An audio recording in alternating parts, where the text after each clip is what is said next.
And welcome everybody to the first live edition of Come Play With Us, Danny, the horror movie review podcast, hosted by myself and my older, much wiser sister Megan.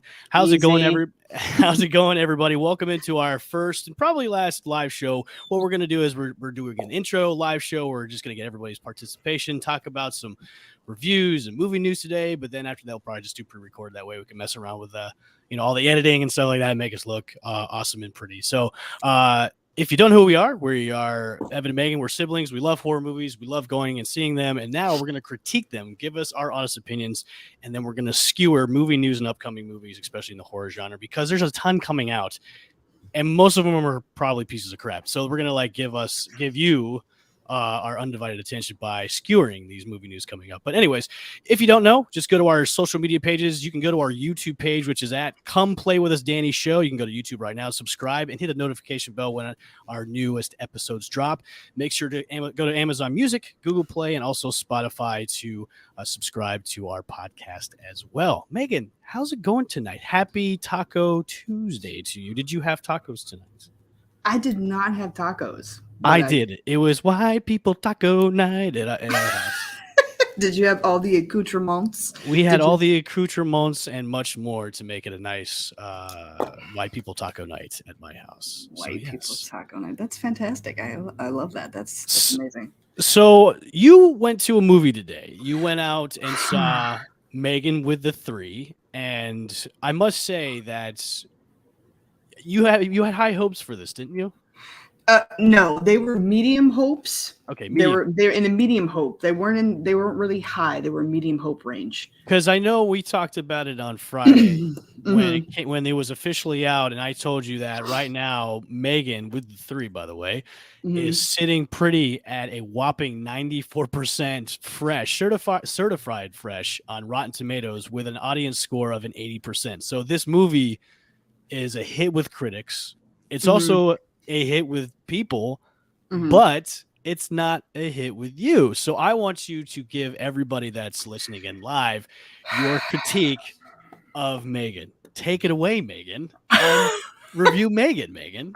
All right. So, you and I had talked about this briefly, obviously, and I had given it medium hopes. The only reason why I went to go see this is because you had texted me and said the critics were sitting, it was at 94% for Rotten Tomatoes. It's fine. I'll give it a chance. I really don't understand how. I don't understand how anybody has liked this movie. Mainly because it was just a giant wad of crap. Now, explain to me why it was a giant wad of crap. Okay, so let me just. I'm all ears. So let me just give the rundown to everybody for those who have not seen this movie or have attempts to see this movie. Okay, so M3GAN, obviously with the 3 with the E backwards, stands for Model 3 Generative Android, which is why they came up with the name M3GAN. This is classified as a horror sci-fi thriller movie. It is rated PG-13. Wait, hold on. So they left out comedy? Because I heard it's also kind of like a comedy as well. Is that true or untrue? Satire? Okay. There's really no comedy in this. There's a couple scenes where you kind of like chuckle to yourself, like, this might be funny. Okay. So James Wan and Akilah Cooper actually have written the story for this movie. Okay. James Wan, for me, hot or cold. It all depends on what, I guess, week or month that he decides to do something. It is directed by Gerard Johnstone, stars Allison Williams, Violet McGraw, and Jenna Davis. Allison Williams, who plays Gemma, which is one of the main characters of the film. Violet McGraw plays Katie, the little girl, and Jenna Davis plays M3GAN, which I'm assuming is going to be the voice of M3GAN. Okay. It is produced by Blumhouse Productions, Atomic Monster Productions. It's also filmed in Auckland, New Zealand. Now, where is it supposed to be set? Chicago? No, it's supposed to be considered Denver, Colorado. So your place, he filmed in Auckland, New Zealand, and the setting is Yeah. Denver, Colorado. Yeah. I got to ask you a question before you go further along in your review. Go ahead. Is Allison Williams like slowly becoming a scream queen? Because she's been in Get Out, she's in this movie, and then she was in the Netflix movie The Perfection. So is she kind of like on track to be in the Scream Queen, title yet, or is she kind of far off from that? She's very far off unless she decides to get into an actual slasher film or something that was substance. Okay. Then absolutely not. So basically, when you said that you're not a fan of Get Out or Jordan Peele, not a big fan of Jordan Peele. Okay. However, Get Out was probably the only movie of his movies that I actually really liked. Okay. Other ones not so much. Okay. So actually, out of like Allison Williams, out of everybody that acted in this movie, she was probably the only one that acted.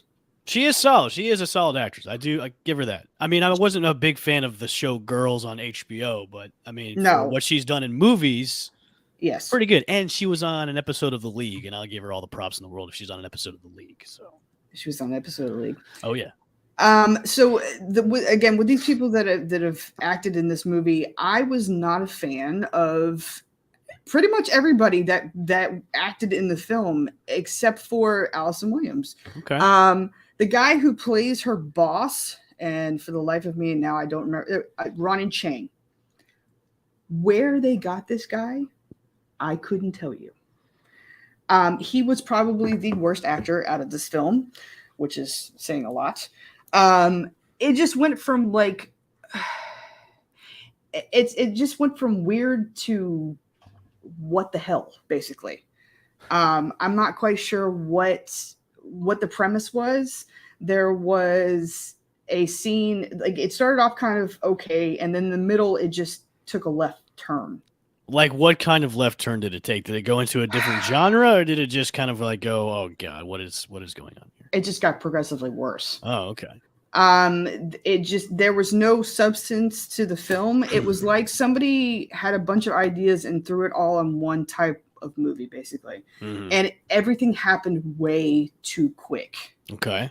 Way too quick. It went from the first couple scenes of M3GAN being introduced, and then M3GAN killing somebody, and then all of a sudden the suspicion is up, the jig is up, we need to shut her down. Was the pace pretty good? Because it clocks in at an hour 42 minutes.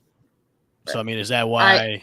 It probably should have been longer, just to explain more of the film, honestly, because it went from just all of a sudden bad to worse. Okay. Like, it just, I don't get it. I don't know how anybody could ever, I don't know anybody actually like this movie. I will say, and like I've said this before, this is going to take, a Chucky turn. Well, we just got a comment in from our parents saying the female Chucky ? So you have the right idea. So yeah, basically, it's at the end, most definitely, and I won't spoil it for people. However, I just suggest trying to see this on a platform. This is not. It did take. For those that don't know what's going on, my wife has actually just texted in and said, "This is my barbarian," and I'm going to say this right off the bat. This is exactly what I said when we walked out of the movie. This movie did take a Chucky turn at the end, and for those who are big Chucky fans, Child's Play fans, at the end where M3GAN is supposed to be destroyed, they did reveal her like Chucky got killed in the first and second movies, where his head was halfway split open and he was set on fire. This scene, and I'm going to spoil it for everybody, she was torn in apart. Basically. So basically, when we are done to this show, I have to do spoiler review to title this show. Pretty much. Okay. You're going to have to. Spoiler alert, everybody. M3GAN just spoiled the movie for you. I'm sorry for those. Don't waste your time. Don't waste your money. I mean, unless you want to sit there in a dark theater and eat some bad candy, that's pretty much all you're going to do with this movie. All right. So let me ask you. Yeah. I know it's PG-13. Did that hinder the movie at all when it came to the kill count and to the kills itself? Because I know it's almost like borderline PG, because they did PG-13 because they wanted to really cater to like the teenager crowd. That way they can get box office big bucks. So do you think it would have been better if it was a rated R movie? I do think so. I think that the kill scenes in this movie were not as graphic as they could have been. Mm-hmm. I think if it had been more graphic, then I think this movie would have taken a better turn, honestly. Okay. I think because when they did do the kill scenes, you didn't actually see her do anything. It was, yep, there you go. Yep. Again, I've seen more violence in a SpongeBob episode. Actually, my wife and I actually saw this movie, and she's exactly true. This movie, yep, and the gummy ear. There's a scene where M3GAN rips a kid's ear off. But the ear gets pulled so far out, it looks like literally a prosthetic ear. So I do think that they could have done better with the actual FX. It was not at caliber as much as it had been hyped up to be, basically. So what are you giving the grade as for M3GAN? This is kind of funny because your name is M3GAN and you're reviewing the movie M3GAN, so it's kind of like it's a meta thing.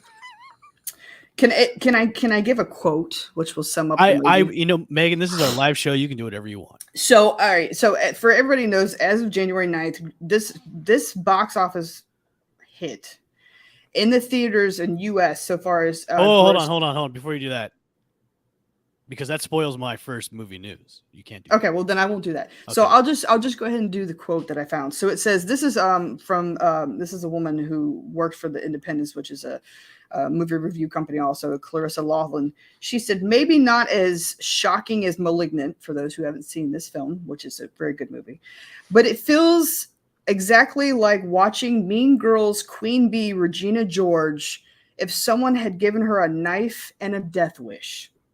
I kind of like that, actually. And it sums up the movie just 100%. Like, I just do not understand. I was speechless walking out of the theater, and I don't think I've seen that bad of a movie in a long time. I think, honestly, Barbarian was a little bit better than that. Shut your mouth right now. Shut your damn mouth if you ever think this movie is better than, or Barbarian is better than this. You shut your mouth. Honestly, there was more gore, there was more suspense, there was more everything in Barbarian. Yeah, the naked tall lady in that movie spoiled it all. Yes, I know that's your mama. But this was not. This movie was. I'm flabbergasted. So you're not a fan? No, not a fan. Not at all. Okay. Well, guess what? So we're gonna go into movie news right now. Go ahead. Okay. Yeah, go do new movies. Everybody, movie news. Yeah. Well, you know what? No. You're blocked, yeah. So let's go to movie news. Well, I know you don't love this movie. We're going to get a lot more M3GAN coming up because M3GAN is a certified box office hit. She hit $30 million domestically in the U.S. alone on an $8 million budget.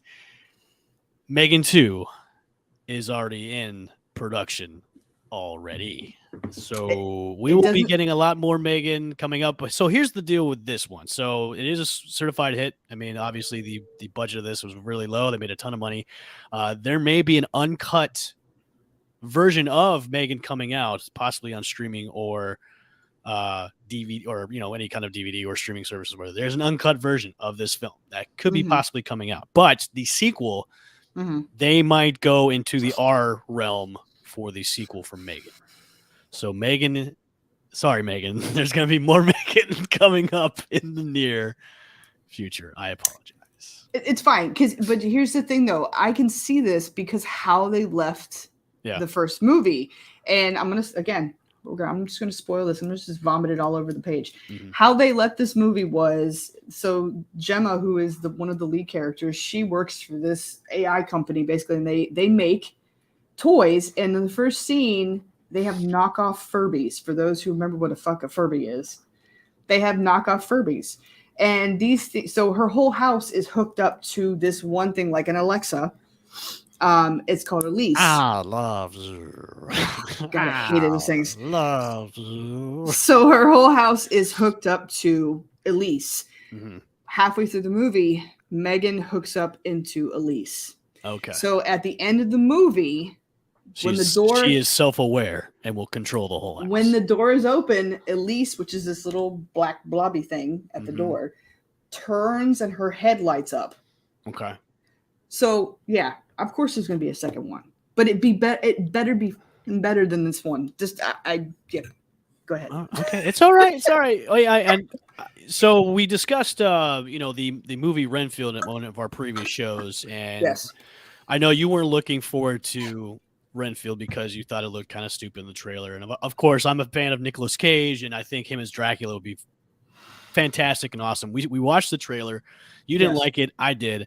So there was a report that came out. Actually, Nick Cage himself came out saying the amount of screen time that he gets in Renfield is not all that big. He's actually going to have limited screen time in Renfield. Yes. So it's going to be more focused on the Renfield character than Dracula himself. So Nick Cage is kind of playing like that behind the scenes role as Dracula. So I know you don't want to see it. I know I'm excited because Nick Cage is just bonkers and everything, and he's having another Nick Cage renaissance, just like Brendan Fraser's having a renaissance.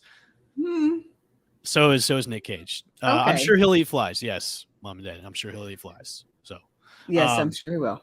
So yeah, so our next new now the trailer dropped today for Beau is Afraid, the new Ari Aster movie from A24, of course, starring Joaquin Phoenix.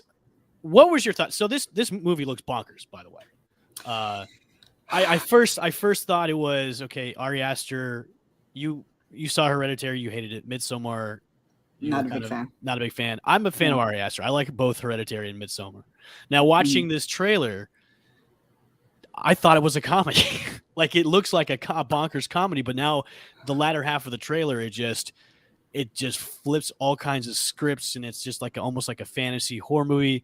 I'll give you guys the plot. The story is set in an alternate present in which Joaquin plays an extremely anxious but pleasant-looking man who has a fraught relationship with his overbearing mother and never knew his father.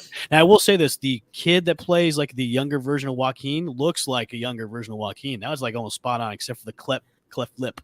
Yes, like Joaquin has, but watching the trailer, I'm excited for this because it looks I love bonkers movies.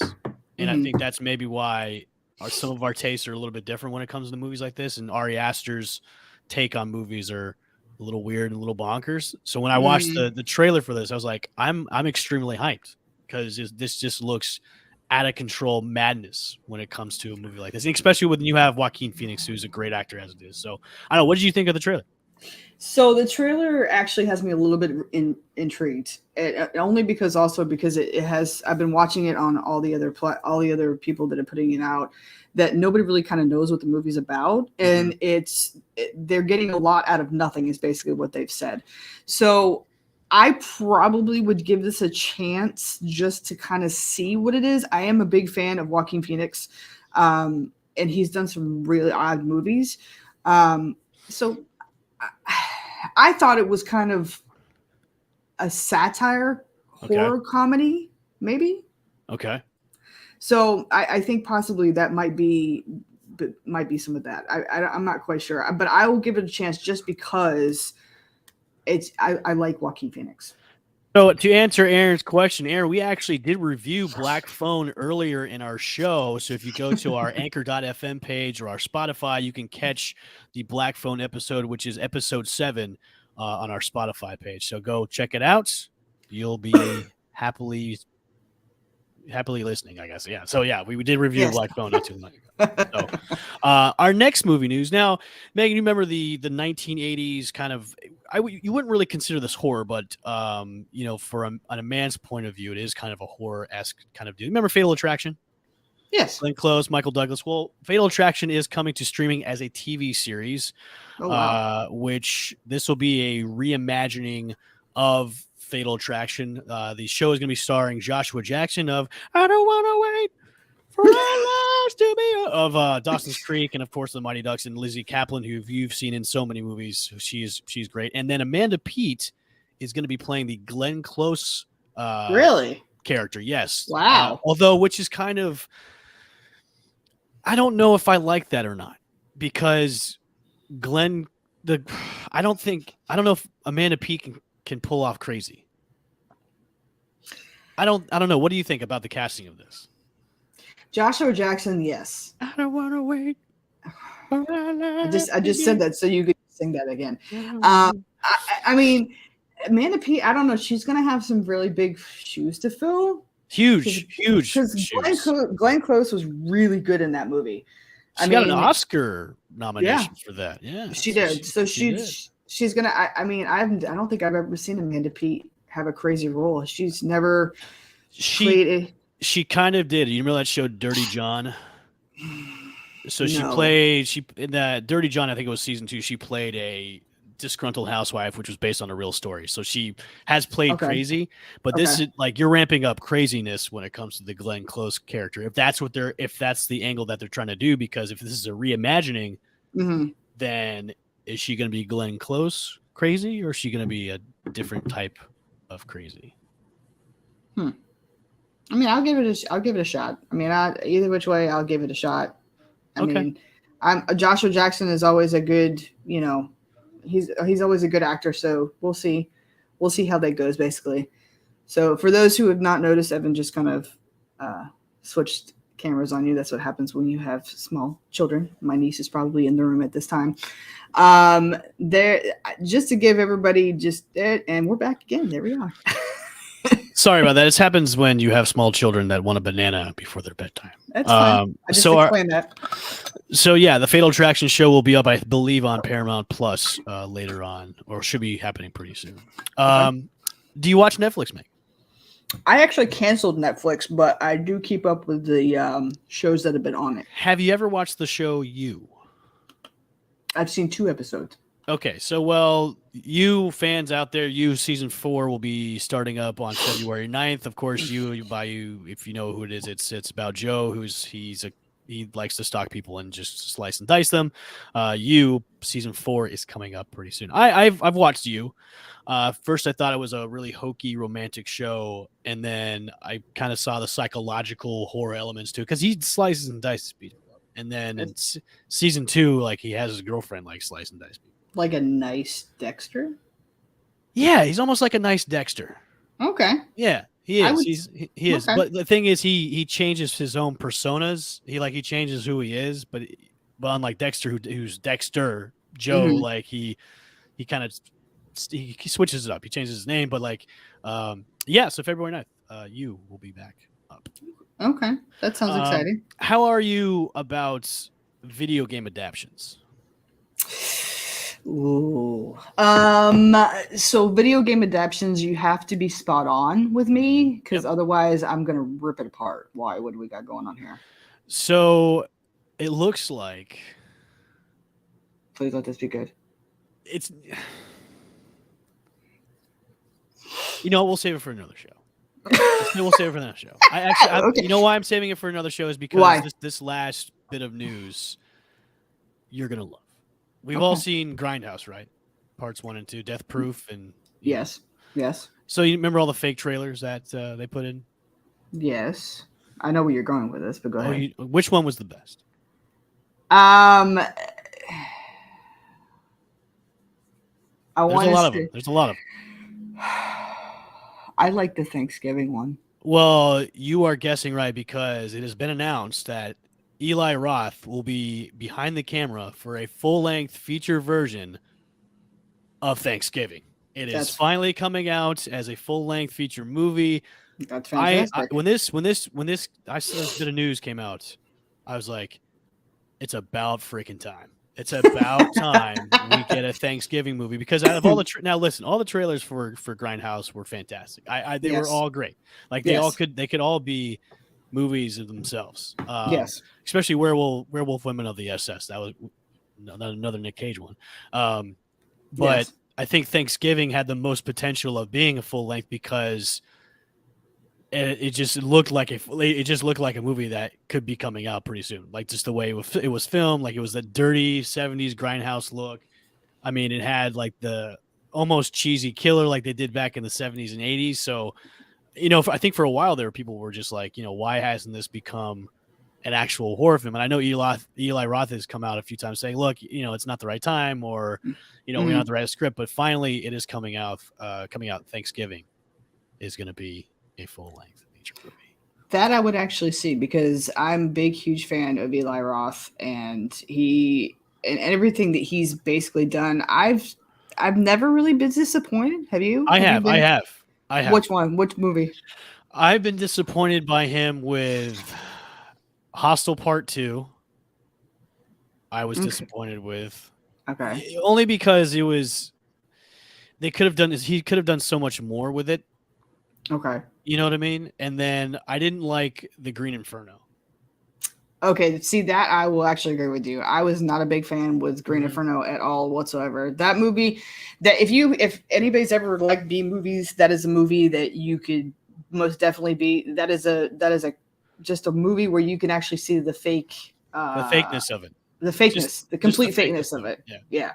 Because if you're trying to rip off Cannibal Holocaust, you have to do it in a documentary style way, because that's how Cannibal Holocaust was, and that's why it was so effective of being a really good horror movie, is because everybody thought it was real. Like even the director was put on trial because they thought he was filming people killing each other, and he wasn't. So that's why I was really disappointed in Green Inferno, because it was just like another like B horror movie. It's like, all right, we kind of know what's going on. It's like, if you're gonna make a movie about, people crash landing in an Amazon rainforest and getting eaten, it's like, it wasn't scary to me. It just wasn't. You know what I mean? No, it wasn't. And coming from him doing Cabin Fever, that movie was spectacular, even though most people didn't really kind of know that when it first came out. I think that was probably one of his best, and he made a cameo in the movie. Right. That was probably one of his best films, was Cabin Fever. Yeah, I think with Hostel 1, Hostel 2, and Cabin Fever, it was like that. He had a good trifecta of films. Hostel Part 2, it just disappointed me because they could have done so much more. But it seems like after those movies, the quality of his movies have been kind of going down. So I really hope he knocks it out of the park with Thanksgiving, because if you haven't checked it out already, just go on YouTube, like type in Thanksgiving trailer, and then if you love the old style horror movies from like the 70s, 80s, you'll love this, because that's what the type of feel is. And I hope he films it like that too. Well, I hope he does too, because that's the only way you actually should be able to keep that movie, for it to be, any type of redux on it whatsoever. Right. So that is movie news this week, and let's put a bonus movie review. Okay. We talked about it today about The Menu. I watched it last night. You've watched it before. What were your thoughts on The Menu? So The Menu, I actually went to the theaters to see. It is now on HBO Max if you have to. Yes, for free. Everybody wants to see it. For free, yes. I would not classify this. I would classify it as a horror movie. It's a horror comedy. A horror comedy suspense, possibly. Yeah. It's more on this comedy side. Yes. I actually really liked it. I'm a huge Ralph Fiennes fan. Of course, Harry Potter, Lord Voldemort. For those who do not know, I'm a huge fan of him. Come to die, Harry Potter. Are we good? Yeah, we're good. I was a huge fan of him, and of course, any movie he's ever done. This movie actually it kept my attention the whole time. Yeah, it did for me is too. And everybody doesn't know, The Menu is a 2022 American black horror film directed by Mark Mylod, written by Sean Weiss and Will Tracy. This is actually produced by Adam McKay. Don't know who Adam McKay is. He's done Anchorman 1, Anchorman 2, Step Brothers, Don't Look Up. And then, of course, it was also produced by Will Ferrell. Was it really? Yeah. Will Ferrell? Will Ferrell. Wow. And it does star Ray Fiennes and Anya Taylor-Joy, who's becoming a scream queen herself. Nicholas Hoult, Hung Chow, Janet McTeer, Reed Brimey, Judith Light from Who's the Boss, and John Leguizamo. Great cast. I was a little on the fence about watching this, but then as the movie got on, I was like, this is pretty good. Like, I want to know what happens at the end. And you know what, Megan, at the end, the last scene where they're wearing the s'mores get up, and I'll look at s'mores way differently now. That was by far the best scene of that movie, is when he dressed them all up as s'mores. Did it give you a little bit of Midsommar vibes? It did. It Yes. most definitely did. Yes. And that's kind of where I looked at it, because a lot of it had Midsommar vibes, especially when he had the guy that he worked for with the wings. Yes. And that was most definitely, it did. It had Midsommar vibes whatsoever. And it was a suspense movie. I liked it. It wasn't so suspenseful for me. I liked it because those type of like black horror comedy movies, they're good because they're funny, but they're also a little bit nutty too. And when you have a premise of a bunch of people that got a lot of skeletons in the closet are brought to this restaurant, and then one by one, or eventually they're going to be. I mean, he tells it. I mean, Ray Fiennes tells everybody, "Look, we're all going to die. I mean, there's nothing you can do. You're all going to die. There's nothing you can do about it. You're all going to die." And like the only thing I did not really like was Leguizamo's assistant. Why did she have to die? There wasn't really a clear, why she had. I mean, I know she was stealing money from him, but like, Leguizamo was drew his ire because of the movie that he was in. So, I think because she was involved with Leguizamo, I think that's kind of how they kind of tied into it.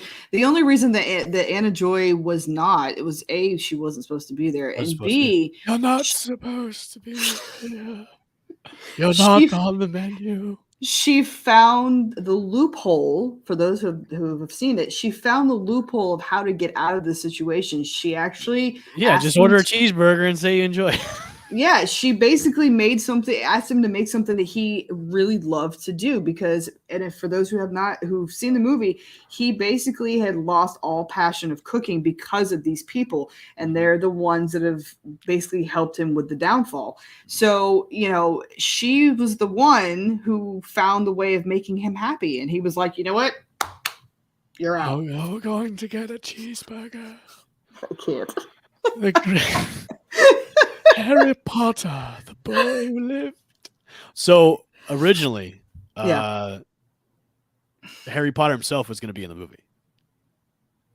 Yeah. Daniel Radcliffe, really? Daniel Radcliffe was going to be was supposed to have the, I believe it was the John Leguizamo part. No.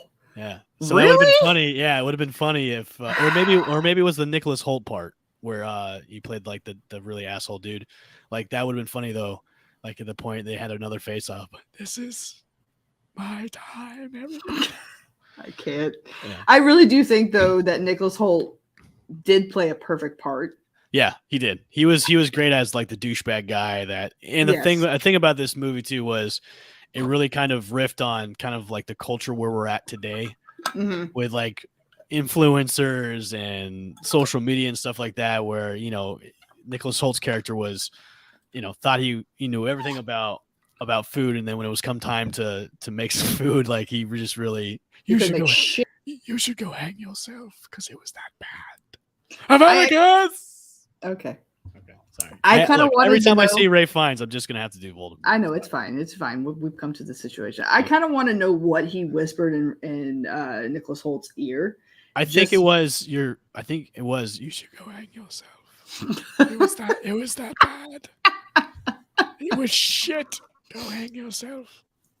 I mean, and I think one of the best scenes. What was your favorite scene from that movie? What was your favorite scene? Oh, I think my favorite scene.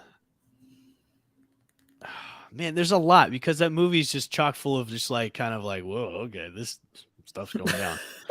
I'm gonna have to agree with you. It's the s'more scene. Because you've never seen anything like that, where at the end of the film, like, hey, I've got chocolate hats, I've got some more accoutrement shirts for you, and then I'm just gonna light everything on fire, and then everybody's gonna turn into a human s'more.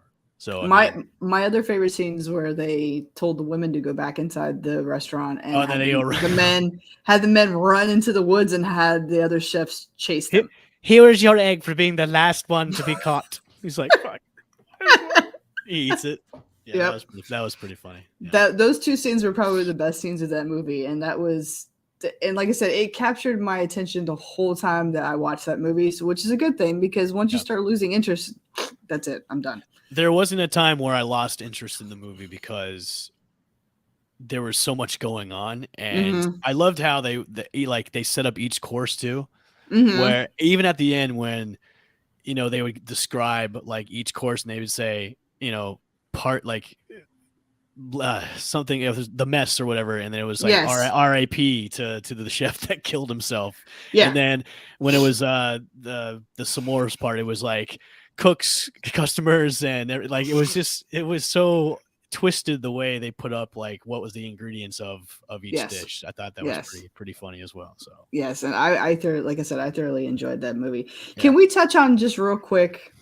I know that you and I have been both back and forth sending trailers for the new Evil Dead movie. Yes.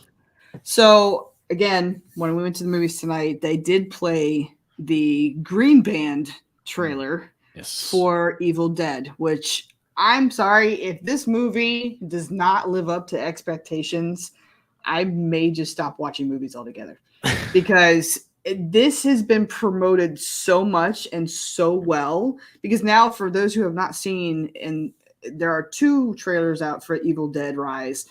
There's a green band and a red band trailer. The red band actually has a little more in it. So a little. I mean, that's the one they can't show in theaters. I mean, that's the one you have to go on YouTube and watch. That's the one you want to watch. You don't want to watch the Green Band trailer. So between the 2 trailers, there's a poll going on. Okay. Which scene do you think is worse? The scalp ripping scene or the cheese grater scene? Cheese grater, hands down. Why? I think that's a poll we need to put up on our show page. Okay, like, so that's a poll. Listen, Megan, we've seen scalping before. Yes. But we've never seen a cheese grater do that. Okay. No, we've never seen a cheese grater do that. That's that I do. When I saw that in the trailer, I was like, okay. If we're using cheese graters now to be weapons, this movie is going to be batshit crazy. And they better leave that in the film. They better not leave that out. Yeah, no, that is most definitely. And I know this movie is going to be binging on. See, everybody's saying cheese grater. It's got to be like we've seen scalping before. All right, so Brianna says it's cheese grater. So we got one cheese grater. So we're going to pull our poll up on the page to see which is worse. For those who have not seen the Evil Dead Rise videos, which I know a lot of people have, I've shown it to almost everybody at work. Just make sure that you guys see both trailers. And let us know which one. Don't see both trailers. Just see the red band. Don't even bother with the green. Fine. Red band trailer. Just watch the red band and you'll be fine. That's all you need to know. And then wait for the movie to come out. Okay. And the movie does drop in April. It's April 21st. We're all thinking about getting a group together to go to the watch party and go see Evil Dead. So it'll be fun. Hopefully. Maybe you'll come up and see it with all of us. Oh, I would hope so. Yes. I have to. Jeez. All right. All right. Well, thanks everybody. This has been our first and last live show. Just make sure to go to our YouTube page at Come Play With Us Danny Show to subscribe and hit that notification bell when our new episodes drop. Also go to Spotify, Anchor.fm, and Amazon Music at Come Play With Us Danny, the horror movie review podcast show featuring myself and Megan. We will be back next week with a brand new review and some movie news. So stay tuned. We will be back on the flippity flop. I don't know why I just said that as our outro, but we will see you everybody next time. Peace. Goodbye.